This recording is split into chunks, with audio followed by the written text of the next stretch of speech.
بسم اللہ الرحمن الرحیم۔ فالج کے بارے میں جو آگاہی آپ لوگوں کو ہے میں اس میں کوئی اضافہ نہیں کر سکوں گا۔ بہرحال آج سے تقریباً 16 سال پہلے 2009 میں ہمارا جو آرگن تھا ماہنامہ تجدید طب، اس میں میرا ایک مضمون فالج کے بارے میں شائع ہوا تھا، تو وہ آپ کو اس کی تجدید کرتے ہیں۔ فالج میرا جو جتنا بھی یہ میرا مضمون ہے نا، یہ ایک فقرے میں میں مکمل کر دیتا ہوں، وما علینا الا البلاغ، کہ فالج ایک اعصابی مرض ہے۔ اگر یہ کہا جائے کہ بس کہ فالج ایک اعصابی مرض ہے تو یہ میرا مضمون جو ہے یہ مکمل ہو جاتا ہے۔ اس سلسلے میں میں ایک گزارش کرتا ہوں، ہم لوگ حاملین نظریہ مفرزہ جو ہے نا بڑے خوش قسمت ہیں، اس لحاظ سے کہ یہ نظریہ اور اس کی اصطلاحات اتنی ہمہ گیر، اتنی جامع، اتنی وسیع المعانی ہیں کہ کسی ایک تحریک کا نام لیں تو پورے کا پورا جغرافیہ آپ کے سامنے آ جاتا ہے۔ کہ اگر یہ کہا جائے کہ یہ اعصابی تحریک ہے تو حاملین نظریہ مفرزہ کے فوری ذہن میں آئے گا کہ اگر یہ اعصابی تحریک ہے تو پھر عضلاتی تسکین بھی ہوگی، تو پھر غدی تحلیل بھی ہوگی۔ اب اس کے ذہن میں یہ آلریڈی ہے کہ تحریک یہ یہاں اگر تحریک ہے تو یہاں قوت ہے، مرض کا مقام جو ہے وہ حالت مقام تحریک ہے۔ اب اس کا علاج بھی ساتھ ہی اس کو پتہ ہے کہ اس کا علاج جہاں تسکین ہے اس جگہ تحریک پیدا کرے تو یہ اس کا علاج ہے۔ تو یہ ہمارے لیے بڑی، یہ ہر کسی کو یہ پتہ ہے کہ قوت کہاں ہے اور اس کے ضعف کہاں ہو رہا ہے، اور اس کے ساتھ جو اس کی تسکین ہے، تحلیل ہے اور ضعف ہے، یہ کس عضو میں، جسم کے کس عضو میں ہو رہا ہے۔ یہ نظریہ مفرزہ، یہ خوش قسمت لوگ ہیں آپ جو اس کے حاملین ہیں۔ اور پھر یہ بھی پتہ ہے کہ یہ اگر یہاں تحریک ہے تو کس خلق میں، تو اگر تسکین ہو رہی ہے تو کس خلق میں تسکین ہو رہی ہے، اور کون سی خلط ہے جو ضعف کم ہو رہی ہے اور اس عضو میں ضعف پیدا ہو رہا ہے، یہ بھی فوراً ہی ساتھ پتہ چل جاتا ہے۔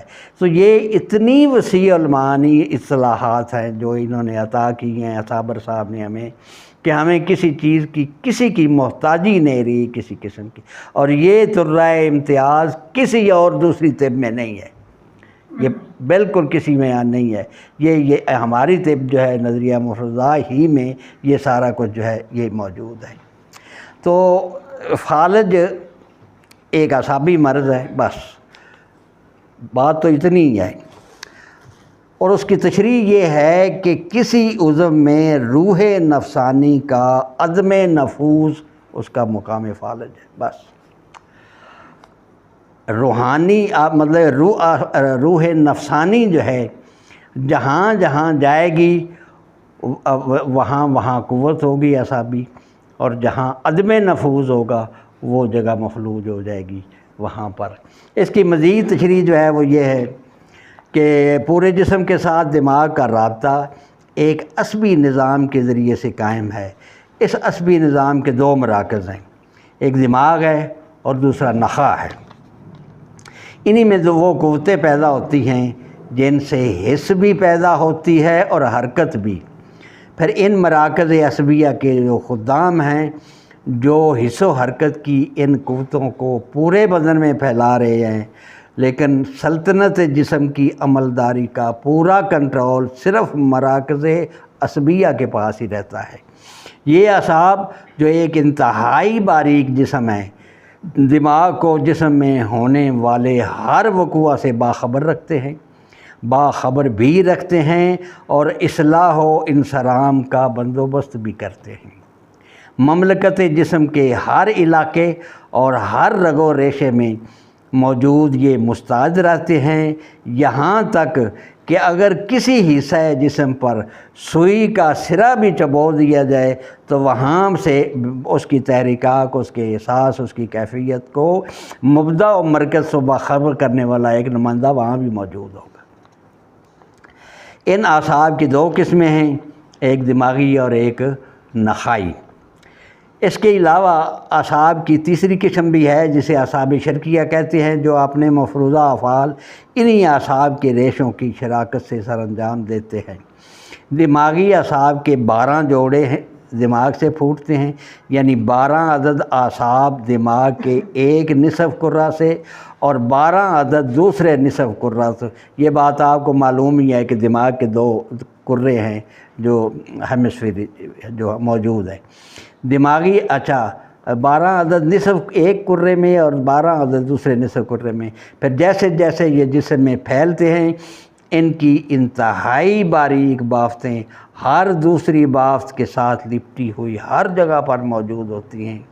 اسی طرح اعصاب کی دوسری قسم نخائی اعصاب ہیں، جو اعصاب حرام مغز سے شروع ہوتے ہیں اور ان کے 31.5 جوڑے ہیں اور انتہائی باریک بافت کا جال بناتے ہوئے پورے بدن میں پھیلے ہوئے ہیں۔ اب ان اعصاب کی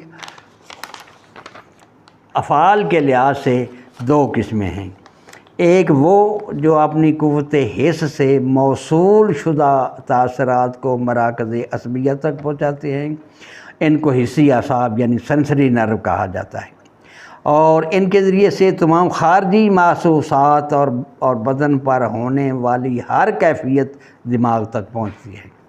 دوسرے وہ اعصاب جو دماغ و اعصاب میں پیدا ہونے والے تاثرات کو اعضاء تک پہنچاتے ہیں، ان کو حرکتی اعصاب یعنی موٹر نرو کہا جاتا ہے۔ انتقال تاثرات اور صدور افعال کے حوالے سے یہ بات بڑی اہمیت کی حامل ہے کہ دماغ اور مرکز اعصاب سے جو عصبی ریشے نکلتے ہیں وہ سرے حرام مغز پر باہم متقاطع ہوتے ہیں، کراسڈ ہوتے ہیں۔ کس طرح؟ اس طرح کہ دماغ کے دائیں طرف کے تاثرات بائیں طرف محسوس ہوتے ہیں اور بائیں طرف کے تاثرات جو ہے وہ دائیں طرف محسوس ہوتے ہیں۔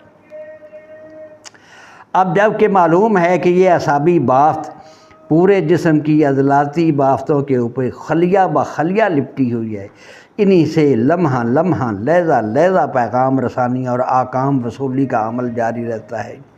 شعوری طور پر بھی اور لا شعوری طور پر بھی اس عمل کا انتقال نہیں ہوتا۔ حس و حرکت کی قوتیں، عقل و فہم کے فیصلے، ظاہری و باطنی محسوسات و تاثرات سب اسی اعصابی نظام کے ساتھ متعلق ہیں، بلکہ زندگی اور احساس زندگی بھی اسی نظام سے مربوط ہے۔ جو ہی کسی حصہ جسم کا رابطہ اس نظام سے منقطع ہوا، وہیں اس حصہ جسم کو کہ احساس زندگانی کو موت آ گئی۔ دیگر نظام ہائے جسم چاہے جتنی عمدگی کے ساتھ اپنے افعال حیات کو جاری رکھیں، لیکن اعصابی نظام حیات کے بغیر ماز گوشت کے لوتھڑوں میں نہ حرکت ہوتی ہے، نہ احساس ہوتا ہے، اور نہ ہی جنبش ہوتی ہے، نہ عمل و فعل ہوتا ہے۔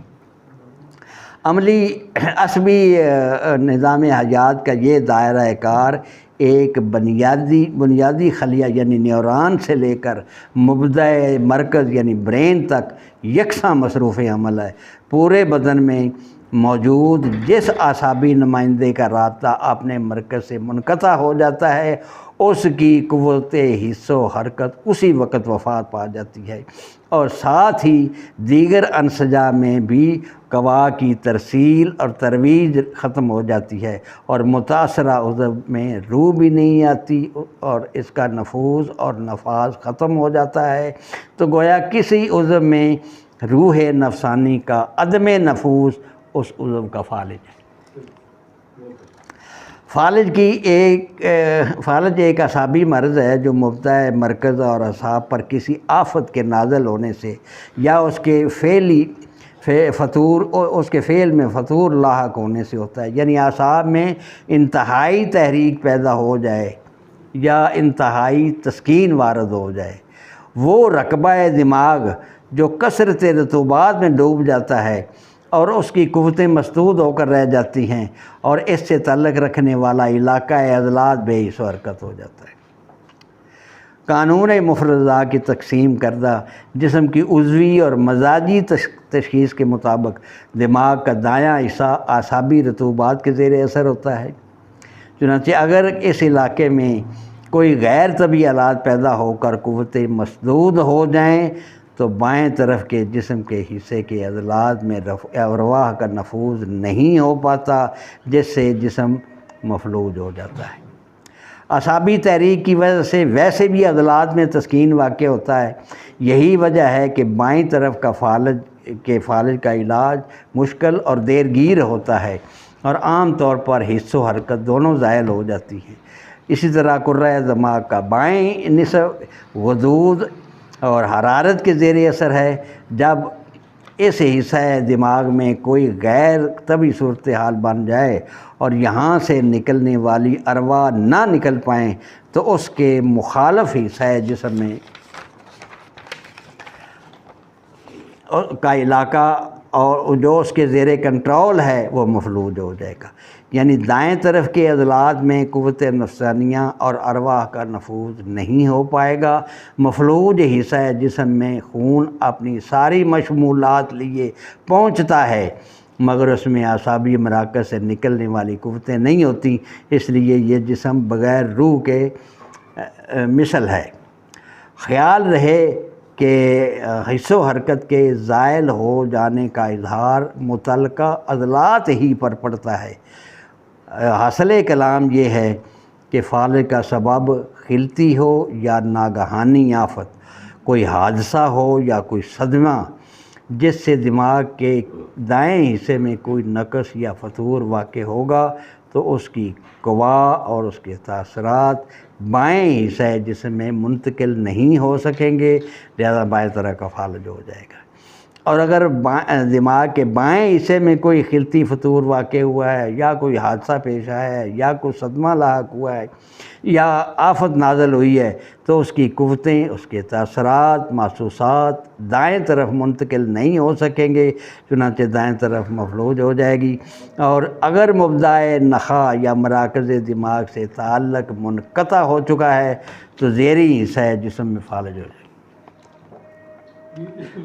فالج اسفل یعنی اگر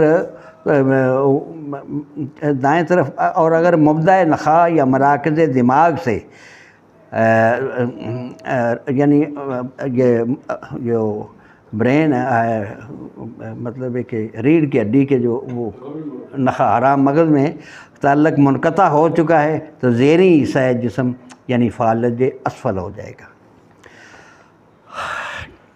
کسی رطوبت کا اسباب اس کے یہی ہوتے ہیں، کسی رطوبت کا مقامی طور پر اجتماع کر کے غیر طبعی صورتحال پیدا کر دینا، کسی مقامی رگ کے پھٹ جانے سے جریان خون ہو جانا، دماغ کو خون کی سپلائی کرنے والی کسی شریان کا مسدود ہو جانا، کسی شریان میں خون جم جانا اور سدہ پیدا ہو جانا، دماغ میں کسی جگہ پر کوئی رسولی پیدا ہو جانا، کوئی غیر تام مواد یا اجنبی جسم کا رگ کو مسدود کر دینا، کوئی حصہ دماغ اگر یکدم لاتعلق ہو جائے تو دفعتاً فالج لاحق ہو جاتا ہے، اور اگر مواد آہستہ آہستہ جمے یا سدہ آہستہ آہستہ بڑھے یا کوئی ورم آہستہ آہستہ پیدا ہو تو اس سے متعلق جسم آہستگی سے بے حس ہوتا چلا جاتا ہے اور ڈھیلا ہوتا چلا جاتا ہے اور آخرکار پوری طرح فالج ہو جاتا ہے، نہ حس رہتی ہے نہ حرکت۔ بائیں طرف کا فالج علاج اس کا یہ ہے، بائیں طرف کا فالج اعصابی تحریک سے لاحق ہوتا ہے جس سے اس کے زیر اثر عضلات میں انتہائی تسکین پیدا ہو جاتی ہے۔ کثرت تسکین کے سبب بائیں طرف کے عضلات میں خدر، بے حسی اور قوا و ارواح کے عدم نفوذ سے حس و حرکت ختم ہو جاتی ہے۔ علاج کے لیے محرک، مقوی عضلات، ادویہ اغذیہ کا استعمال کرنا چاہیے۔ سب سے پہلے تو یہ دیکھیں کہ اگر کوئی سدہ آ چکا ہے تو اس کو تحلیل کرنے کے لیے ایک جوشاندہ ہے جو اس کو تحلیل کرتا ہے، اس میں استخدوس ہے، بس فائج ہے، تربت مجوف ہے اور افتیمون، اس کا جوشاندہ دیں، اس سے دماغ میں رکا ہوا جو سدہ ہے وہ تحلیل ہو کے خارج ہو جائے گا۔ اور اس کے ہمراہ اخراج مواد کے لیے 3 نمبر مسل کی ایک گولی حسب برداشت ضرور دیں۔ مقویات میں جوارش نمبر 3 دیں، اور جوارش نمبر 3 کا نسخہ جو ہے وہ یہ بڑا اچھا ہے، وہ ہے برمی بوٹی 5 تولہ اور دار چینی 2 تولہ، وج ترکی 2 تولہ، شہد کے ہمراہ مجون بنا لیں۔ اور اسی طرح سمل فار ہے، شنگرف ہے، ارتال ورکیہ ہے، گندک آملہ سار ہم وزن لے لیں، ان کو 5 تولے آب پیاز، 5 تولے آب ادرک، 5 تولے آب لیموں اور 5 تولے آب لہسن میں کھل کرتے جائیں، اور 2 کلو کی آگ کا تشفیہ دیں صرف، بس تیار ہے، یادی رتی صبح شام دیں۔ یہ بائیں طرف کا فالج غدی تحریک سے لاحق ہوتا ہے،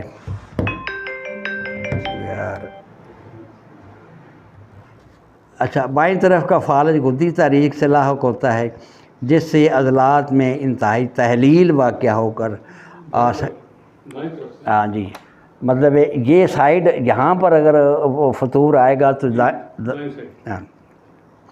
اور اعصابی تسکین ہو جاتی ہے، اور ارواح و قوا کا نفوذ رک جاتا ہے، عضلات بے جان ہو جاتے ہیں۔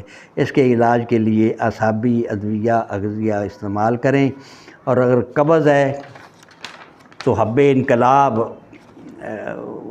یا مسل نمبر 6 دیں۔